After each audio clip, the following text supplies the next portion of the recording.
Good morning tenth class हमने start कर रहे थे sources of energy 14th chapter. Okay बेटा, तो हम इसको रिवाइज करते हैं, रीड अप करते हैं चैप्टर्स को। पहले चैप्टर रीड करेंगे आगे। ओके, एनर्जीज़ के बारे में मैंने आपको कल बताया था। Energy can neither be create nor destroy, it can transfer from one level to another. Energy ना ही तो बनाई जा सकती है, ना ही डिस्ट्रॉय की जा सकती है, सिर्फ ये एक फॉर्म से दूसरे फॉर्म में ट्रांसफ़र की जा सकती हैं। ओके बेटा, in class 9th you learned that total energy during a physical or a chemical process is conserved. Why then we have here too much about the energy crisis? If energy can neither be created nor destroyed, we should have no worry.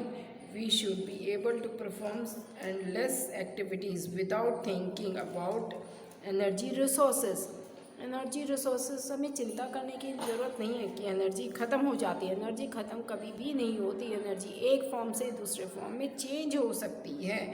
The Rydal can be solved if you recall that Lens we learnt about energy. Energy comes from the different forms and ones from can be converted to another. For example, if we drop a plate from a height, the potential energy of the plate is converted mostly to sound energy when it is hit the ground. If we light the candle, the process is lightly exothermic. इसमें बताया एक plate है, ऊपर से जब वो नीचे आती है पोटेंशियल काइनेटिक एनर्जी है, पोटेंशियल एनर्जी होती है जब वो आती है ऊपर से नीचे गिरती है। लेकिन वो फिर जब टूट जाती है नीचे गिरती है तो वो किस एनर्जी में कन्वर्ट हो जाती है? साउंड एनर्जी में कन्वर्ट हो जाती है। ठीक है, इसी तरीके से कैंडल को जब जलाया जाता है exothermic, so the chemical energy is wax is converted to heat energy. जब कैंडल को जलाया जाता है तो हीट एनर्जी किस में कन्वर्ट हो जाती है? लाइट एनर्जी में। On burning what are the produce obtain from the burned candle? Okay, the total energy during the physical और chemical process remains the same. Energy कैसी रहती है? हमेशा फिजिकल और केमिकल प्रोसेस में एनर्जी हमेशा सेम रहती है। But suppose we consider that burning candle again can we somehow put together that heat and light generate along with to protect the reaction to get back the chemical energy in the form of wax. ठीक है, wax में नहीं, वापस वो wax में आती है जलकर। जब एक कैंडल को आप जलाते हो बाद में वो पिघल जाता है वैक्स और वापस वो हीट और लाइट एनर्जी से वापस वो वैक्स में कन्वर्ट हो जाता है। Let us consider another example. Suppose 100 ml of water will temperature, जिसका 100 ml ऑफ वाटर का टेम्परेचर 348 किलो है, यानी कि 75 डिग्री सेल्सियस है, and leave it at a room where the temperature is 298 Kelvin 25 degree Celsius है, what would happen? क्या होता है? Is there any collection in the heat lost of the environment? क्या पानी lost हो गया environment में? And making the water hot once the cooler down, जब वो ठंडा किया जाता है तो। ठीक है, तो in another example that we consider, we will see that energy is in equal forms is distributed to surrounding is less useless forms. Hence, source of energy we use to do work is consumed and cannot be used again. Consume हो जाती है कुछ energy, उसको हम दोबारा use up नहीं कर पाते, लेकिन एक फॉर्म से दूसरे फॉर्म में वो कन्वर्ट हो जाती है। Okay, what is good source of energy? Good source of energy क्या है? What can then be consider a good source of energy? We in our daily lifes use energy from various sources for doing work. We use diesel to run our train, we use electricity to light our street lamps, or we use energy in our muscles to cycle the school. ये सारी energies हम use करते हैं। Muscle energy carry muscle energy for carrying our physical work, electric energy for running various appliances, chemical energy for cooking food or running vehicles, all comes from some sources. ये सारी energies अलग अलग sources से आती हैं. We need to know how do we select the sources needed to obtaining the energy in its usable forms. After going through two activities above, we can see that particular source of energy or of fuels we select to perform some works depending on many different factors.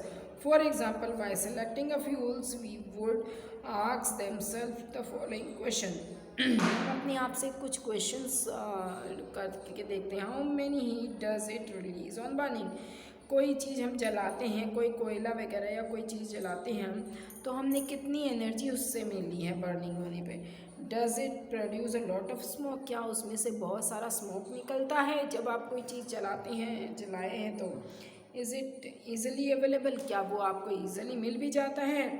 Can you think that of these, can you think of 3 more relevant questions to ask about a fuel? Given the range of fuels we have today, what was the factors which would limit our choice when it comes from a particular task like cooking our food? Would fuel select depending on the works to be done? जो हम काम करते हैं उस पर depend करता है हमारी एनर्जी. ठीक है. फॉर एग्ज़ाम्पल, और दूसरी बात, फ्यूल भी उस पर डिपेंड करता है आप कौन सा काम कर रहे हैं, कितना उस काम में फ्यूल चाहिए, वो उस वर्क पे डिपेंड करता है कि आप कितना काम कर रहे हैं. We could not then say that a good source of energy would be one. Good source of energy वो होती है which would do a large amount of work. जो जिससे ज़्यादा काम किया जाता है वो गुड सोर्स ऑफ एनर्जी होती है per unit volume of mass से. Be easily accessible. जो आसानी से मिल जाती है, जो लार्ज काम किया जा सकता है, ये गुड सोर्स ऑफ एनर्जी के क्या हैं, पॉइंट्स हैं. Be easy to store and transport. जो आसानी से स्टोर भी की जा सकती है और एक जगह से दूसरे जगह आसानी से ले जाई भी जा सकती है. ये गुड सोर्स ऑफ एनर्जी होती हैं.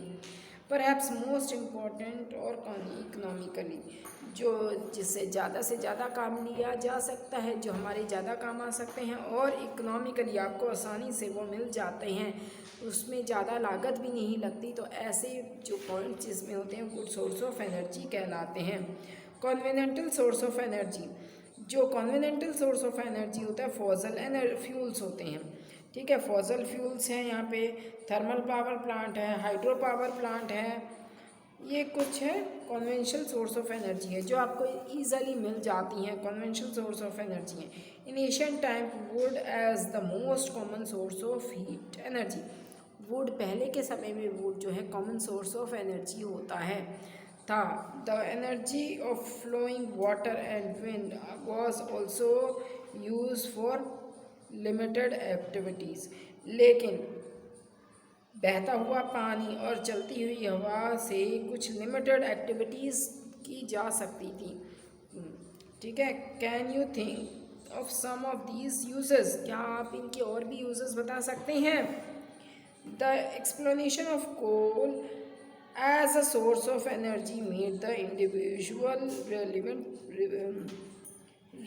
revolution possible. Increasing energy made the industrial revolution possible. Increasing individualization had led to be a better quality of life all over the world. It has also caused the global demand for energy to grow at a tremendous race. जिस तरीके से tremendous race से energy को use किया जा रहा है तो ग्लोबल वार्मिंग भी बढ़ती जा रही है also cause the global demand भी बढ़ती जा रही है। The growing demand for energy was large meet by the fossil fuels. Coal petrol को बहुत ज़्यादा यूज़ में लेके आया जा रहा है, तो इसका यूज़ भी बहुत ज़्यादा हो रहा है, तो इसकी डिमांड भी ज़्यादा है। Our technologies were also developing for using these energy sources. हमारी टेक्नोलॉजी भी इन सोर्सेज पे डिपेंड करती है, but these fuels were formed over millions of years ago and there are only limitation resources and the fossil fuels are non-renewable sources of energy। renewable sources और non-renewable sources of energy दो तरह के sources of energy हैं। Renewable sources of energy वो होते हैं जिसको आप दोबारा से यूज़ में लेके आते हैं, जैसे वाटर, सनलाइट, एयर, ये रिन्यूएबल सोर्सेस ऑफ एनर्जी हैं। Non renewable sources of energy वो होते हैं जिनको आप दोबारा से इस्तेमाल में नहीं ला सकते, जैसे कि आपका कोल, पेट्रोल, ठीक है, ये आपके non renewable sources of energy हैं। So we need to reverse them. If we were to continue consuming these sources at such alarming rate, we would run out of energy. In order to avoid this, alternative sources of energy were explored, but we continue to be large, depending on fossil fuels for most of our energy requirement. Burning fossil fuel has also disadvantages too. Burning fossil fuels के disadvantages भी हैं। जब आप fossil fuels को जलाते हैं तो उसके डिसएडवांटेजेस बहुत ज़्यादा हैं। क्या हैं? पोल्यूशन होता है। पहला है air pollution causes the burning fuels, petrol reduce the oxide of carbon, nitrogen, sulphur also release on burning. जब जलता है कोई ईंधन तो उसमें से क्या क्या गैस निकलती हैं? नाइट्रोजन, कार्बन, सल्फर, जो हमारे लिए बहुत नुकसान की चीज़ें होती हैं। Release on burning fossil fuels are acidic oxide. Acidic oxides होते हैं, this leads to acid rain, और ये क्या करते हैं? एसिड रेन रिलीज करते हैं, ठीक है, acid rain which affects our water soil resources. In addition to air pollution recall greenhouse effects gas, carbon dioxide gas. Carbon dioxide gas के ज़्यादा होने से, ज़्यादा इंक्रीज करने से क्या हो जाता है? ग्रीन हाउस इफेक्ट पे असर होता है, ग्रीन हाउस इफेक्ट कहलाता है।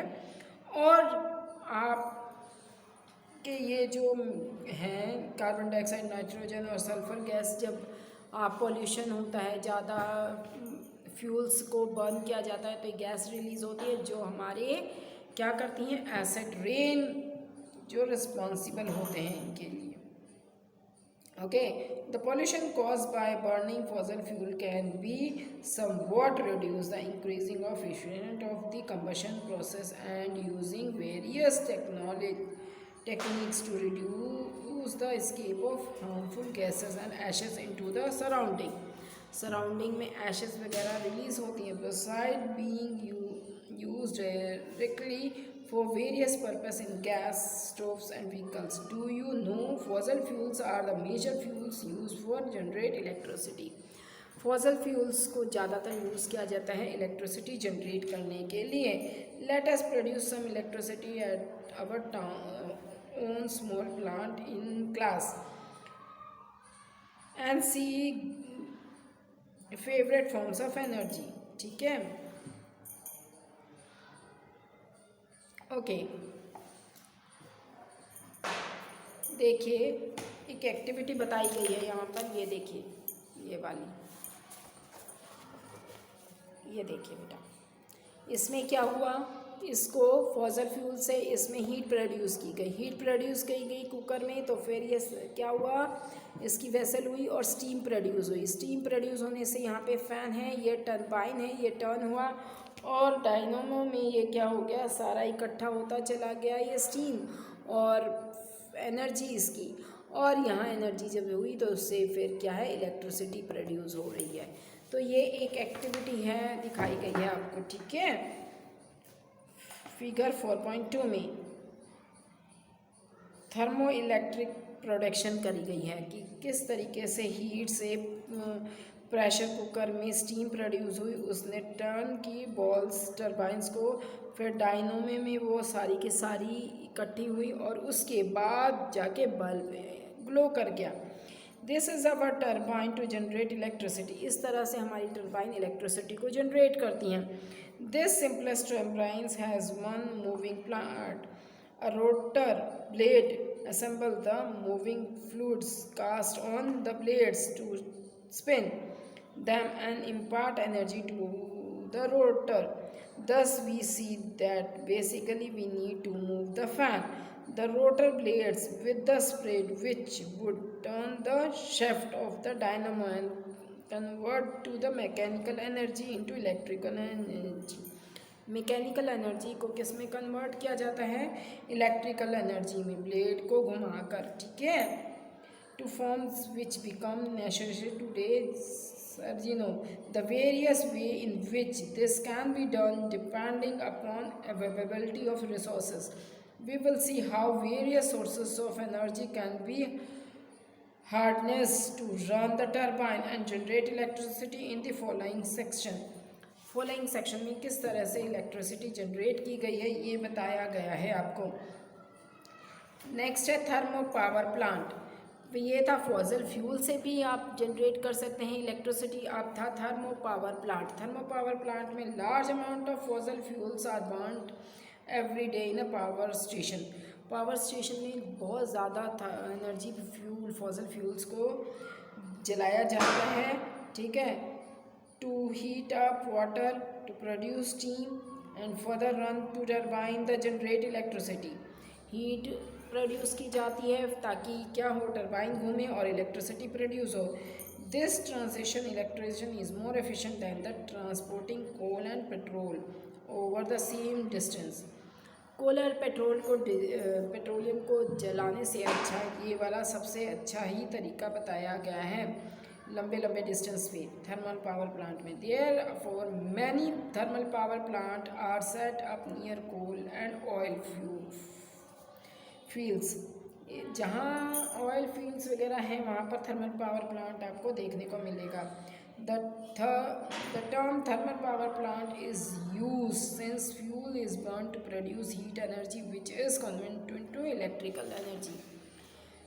थर्मल पावर प्लांट फ्यूल जो इसमें होता है उससे प्रोड्यूस हीट एनर्जी से क्या बनाई जाती है, इलेक्ट्रिकल एनर्जी। अब आता है हाइड्रो पावर प्लांट। जो नदियाँ बहती हैं उसके ऊपर क्या करा जाता है बेटा, डैम बना दिए जाते हैं। थर्मल पावर प्लांट में मैं आपको बता रही हूँ नदियों में क्या है, डैम बना दिए जाते हैं। डैम में पानी को रोक दिया जाता है और फिर उसको छोड़ा जाता है थोड़ा सा धीरे धीरे, और वो जब ऐसे छोड़ा जाता है, देखिए डैम बनाया गया है यहाँ पर पानी के पास, यहाँ पे डैम बना दिया, फिर उसको धीरे धीरे छोड़ा गया और यहाँ पे टरबाइन लगा दिया, टरबाइन मूव हुई तो यहाँ पर इलेक्ट्रिसिटी जनरेट हो जाती है, फिर ये टरबाइन मूव करते हैं तो पावर प्लांट में, ठीक है। तो इस तरीके से पानी से भी इलेक्ट्रिसिटी जनरेट की जाती है। Another traditional source of energy was kinetic energy is flowing water. पानी जो बहता है वो कौन सी एनर्जी है, काइनेटिक एनर्जी, ठीक है। और the potential energy of water at a height, और एक हाइट से जब पानी नीचे गिरता है तो वो एनर्जी कैसे कहलाती है, पोटेंशियल एनर्जी, ठीक है। Hydro power plant converted the potential energy of flowing water into electrical energy. और इस फ्लोइंग वाटर जो है पोटेंशियल एनर्जी को किस में कन्वर्ट कर देता है, इलेक्ट्रिसिटी में, इलेक्ट्रिकल एनर्जी में। Since there is a very few waterfalls which would be used as a source of potential energy. Hydropower plants are associated with dams. In the last century, the large number of dams were built. Belt बनाए जाते हैं, मैंने बताया था dam बनाए जाते हैं, वहाँ से पानी को रोका जाता है, धीरे से पानी को छोड़ा जाता है, ठीक है। फिर वो टरबाइन को मूव करता है और टरबाइन क्या करते हैं, ऊपर जनरेट करते हैं हाउस पावर में, पावर लाइंस उसमें लगी होती हैं, फिर इलेक्ट्रिसिटी प्रोड्यूस हो जाती है उससे, ठीक है। ये रिन्यूएबल सोर्सेस ऑफ एनर्जी होता है, ठीक है बेटा। ये कौन सी सोर्स ऑफ एनर्जी है, renewable. In order to produce hydroelectric high rise dams are constructed on the river to obstruct the flow of water and thereby collect water in a large sources. The water level rise in these process. The kinetic energy of flowing water generate transformed into potential energy. The water from the high level is dam is carried through pipe to turbine. Okay, turbine की जाती है, turbine में collect किया जाता है at the bottom of the dam, dam के नीचे क्या करा जाता है, since the water resources would be refueled, it rains power renewable sources of energy, we would not have to worry about the hydroelectric resources getting used up of fossil fuels was get finished one day.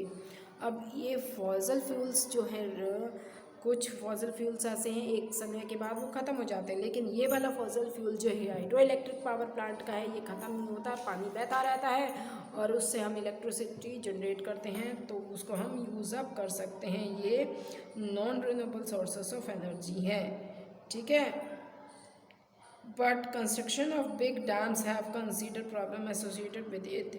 The dam can be consumed only in the limited number of places, preferably in highly stressed large areas. Agriculture's land and human activities are also scrutinized as they get submerged. Large ecosystems were destroyed with submerged under the water in dam. The vegetation which is submerged rotates under anaerobic condition and give rise to large amount of methane, which is also greenhouse gas. It create the problem of scientific rehabilitation of displaced peoples, oppositions of constructions of their dams on the river of Ganga. Ganga river पर कौन सी dam बन रही है, theory dam, ठीक है। और सदर सरोवर project on the river of Narmada, Narmada river पर कौन सा सदर सरोवर नर्मदा बनी हुई है, जो इस पर हम ये प्रॉब्लम्स हमारी आ जाती हैं, ठीक है। कौन सी कि पानी वहाँ पर अगर हम इकट्ठा करते हैं तो पीछे भी प्रॉब्लम आ जाती हैं कुछ, तो ये आती है, लेकिन इनसे ज़्यादा से ज़्यादा हम इलेक्ट्रिसिटी प्रोड्यूस कर लेते हैं। ओके बेटा, आज आप इतना इसको अच्छे से रिवाइज कीजिए, इस चैप्टर में से कुछ क्वेश्चंस फिल्ड अप कीजिए आप अपने आप। आपको पता है एक एनर्जी ना ही बनती है ना ही मिटाई जाती है, सिर्फ एक फॉर्म से दूसरे फॉर्म में इसको हम कन्वर्ट कर सकते हैं। ओके बेटा, ओके।